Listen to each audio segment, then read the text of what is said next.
лекциянын темасы Енисейлік Кыргыздардын экономикасы. Кыргыздар Енисейге качан баргандыгы жөнүндө, ал жерди качан кандайча өздөштүргөндүгү жөнүндө так маалымат жок.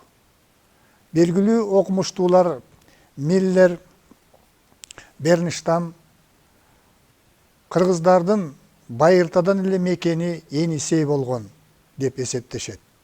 Алардын пикири боюнча кыргыз эли Енисейди мекендеп, ал жактан Тянь-Шанга баскычтар боюнча Хун доорунда бир которулуп, Түрк доорунда бир которулуп, анан Моңгол доорунда бир которулуп Тянь-Шанга көчүп келген деген пикирди айтышат.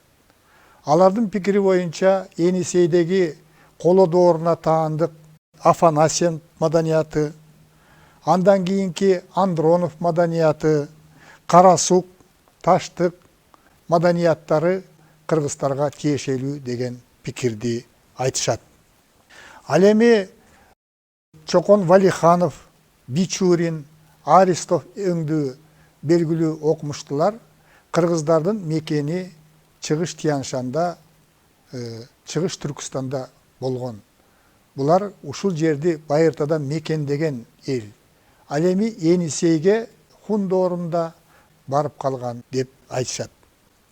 Окумуштуулардын пикири боюнча кыргыздар Енисейге хундардын доорунда алардын баскынчылык саясатына кошулуп, Енисейге барып, Енисейдин ортоңку агымына чейинки жерлерди ээлеп калган. Бир катар окумуштуулар, алардын ичинде Енисей тарыхын изилдеген Эсен уулу Кылыч, кыргыздар Енисейге биздин замандын 3-кылымында барган деп эсептешет. Кыргыздардын Енисейге барышы жөнүндө ар кандай пикирлер айтылат, бирок Енисейдеги кыргыздардын тарыхын изилдеген окумуштуулардын көпчүлүгү 5-кылымдан баштап кыргыздар Енисейди тагыраак айтканда Минусинский өрөөнүн мекендеп тургандыгы боюнча бир пикирге келишкен. Енисейлик кыргыздар жердин шартына ылайык негизинен мал чарбачылыгы менен кесип кылган. Ошол жердеги жер өзгөчө Енисей дарыясынын сол жээги дыйканчылыкка өтө ыңгайлуу болгондуктан бул жерде дыйканчылык маданияты дагы жакшы өнүккөн. Енисейди изилдеген окумуштуулар Енисейлик кыргыздар негизинен комплекстүү чарба жүргүзгөн деген пикирге токтолушат. Окумуштуулардын изилдөөсү боюнча таблицадан көрүнгөндөй комплекстүү чарбанын негизги төмөндөгүдөй тармактары өнүккөн. Биринчиси, Енисейлик кыргыздарда мал чарбачылыгы жакшы өнүккөн. Экинчиден, ошону менен катар эле дыйканчылык дагы жакшы өнүккөн. Андан кийинки чарбачылыктын негизги багыттарынын бири бул металл иштетүү.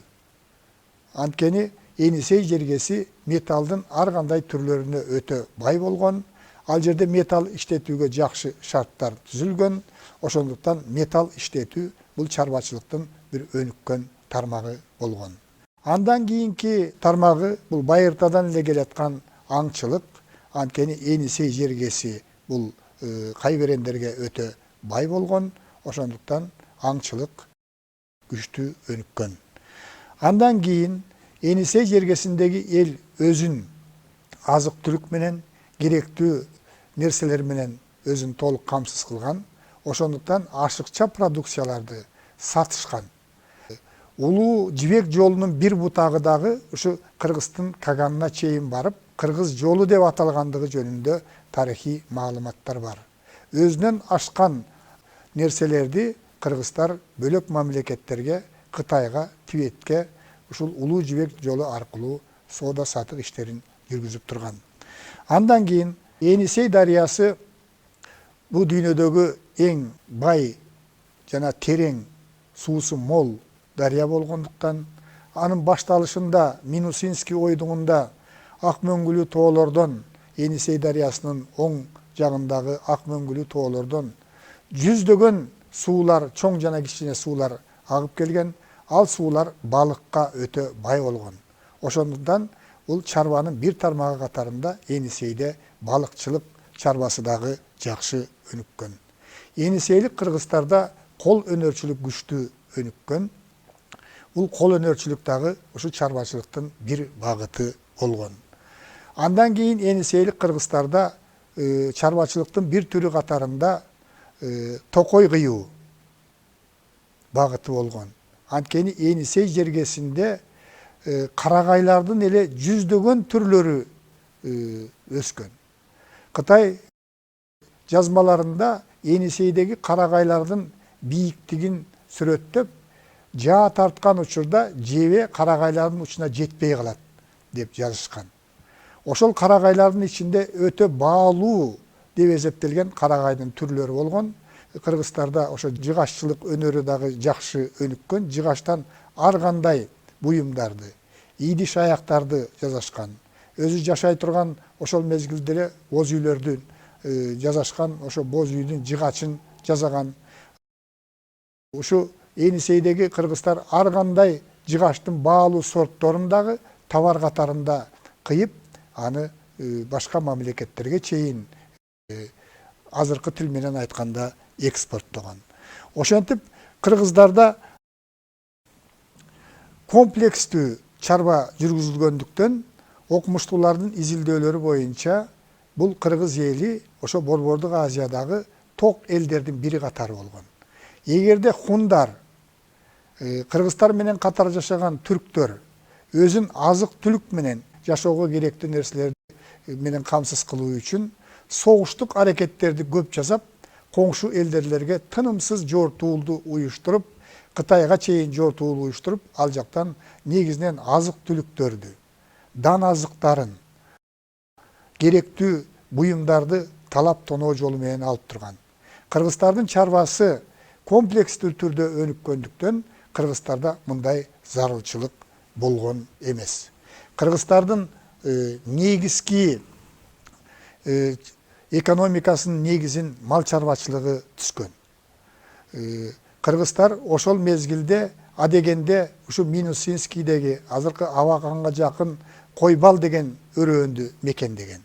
Кийинчерээк малдын саны көбөйүп, малдын башы көбөйгөндүгүнө байланыштуу андан түндүгүрөөк жака жылып Уйбат деген жерге мекендеген. Ошол жерде кыргыздардын азыркы мезгилге чейин сакталып калган кыргыздын көрүстөндөрү бар.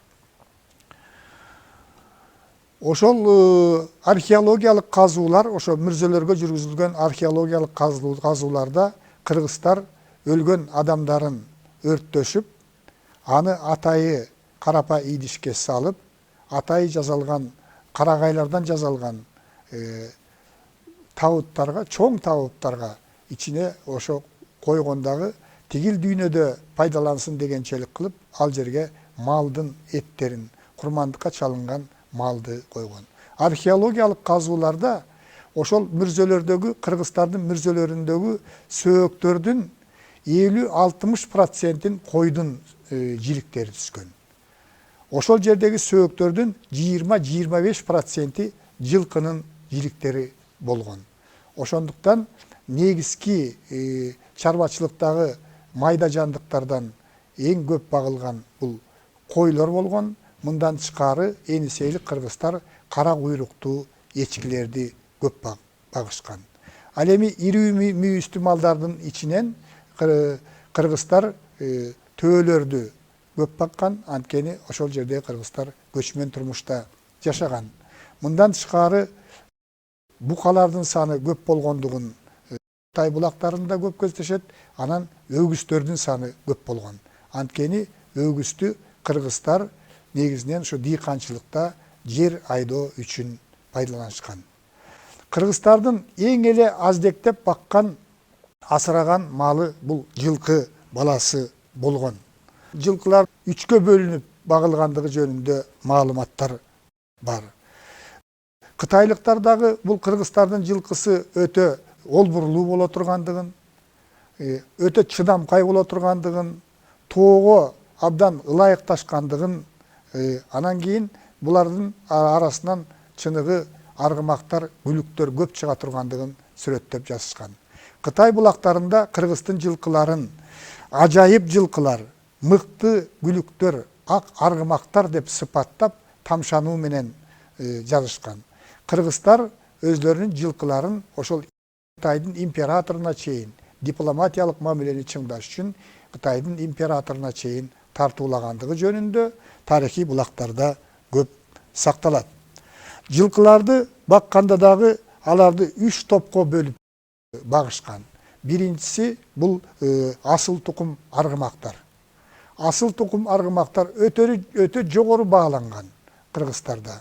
Буларды дипломатиялык мамилелерди түзүш үчүн коңшу мамлекеттердин жетекчилерине тартуу катарында беришкен.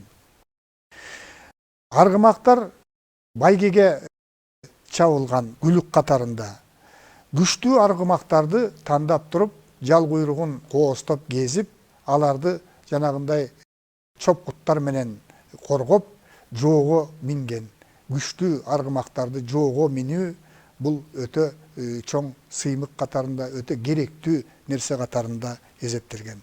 Анан аргымактарды атайы өстүрүп, товар катарында чет мамлекеттерге сатышкан. Кытай булактарында кыргыздар мезгил менен жүздөгөн, миңдеген мыкты күлүк аттарды Кытайга алып келип соодалап, Кытайдан керектүү товарларды, негизинен кездемелерди, анан фарфор идиштерди, чарбага керектүү буюмдарды алып кетип тургандыгы жөнүндө көп маалыматтар бар. Жылкылардын экинчи тобу бул чарба жылкылары, же болбосо чарбага колдонула турган аттар деп атайын өзүнчө багылган. Бул жылкыларды негизинен кыргыздар бөлүк катарында, транспорт катарында пайдаланган. Ат адамдын канаты деген сөз ошол мезгилде эле абдан актуалдуу болгон. Кыргыздарда Енисейдин мерчемдүү жерлеринен темир кендери, алтын кендери, күмүш, жез кендери чыгып турган. Аларды атайы араба менен иштетүү үчүн өзлөрүнүн мастер устаканаларына ташып келген. Бул дагы ошо жана чарба аттарынын, арабага чегилген аттардын жардамы менен жүзөгө ашырылган. Анан бул мал чарбачылыгы негизги экономиканын негизин түзгөндүктөн ушул чарба аттарын негизинен мал багууда, мал кайтарууда кеңири пайдаланышкан. Чарба аттарын дыйканчылык жакшы өнүккөндүктөн сокого чегишкен, дан бастырууда, эгинди ташууда кеңири пайдаланган. Жылкылардын үчүнчү тобун атайы тамак аш үчүн баккан. Байыркы заманда эле ушу Енисейлик кыргыздарда жылкынын сүтүнөн кымыз жасоо жакшы өнүккөн. Жылкыларды ушу азык түлүккө атайын багылган жылкыларды семиртип, буларды ата бабалардын арбактарына арнап, теңирдин жолуна деп курмандыкка чалышкан. Азык түлүк катарында, эт катарында атайы семиртилген жылкыларды согумга союшкан. Мал чарбасында мындан тышкары ошол 4 түлүктүн ар кандай түрлөрү багылгандыгын айттык. Ошолордун ичинде жанагы көчмөн мал чарбачылык менен кесип кылгандыктан кыргыздар эки өркөчтүү төөлөрдү көбүрөөк багышкан. Кытай тарых булактарында, араб перси жазмаларында кыргыздарда төөлөрдү транспорт катарында пайдаланып, ошондой эле тойлордо төөлөрдү жарыштырган салт болгондугун сүрөттөп жазышкан.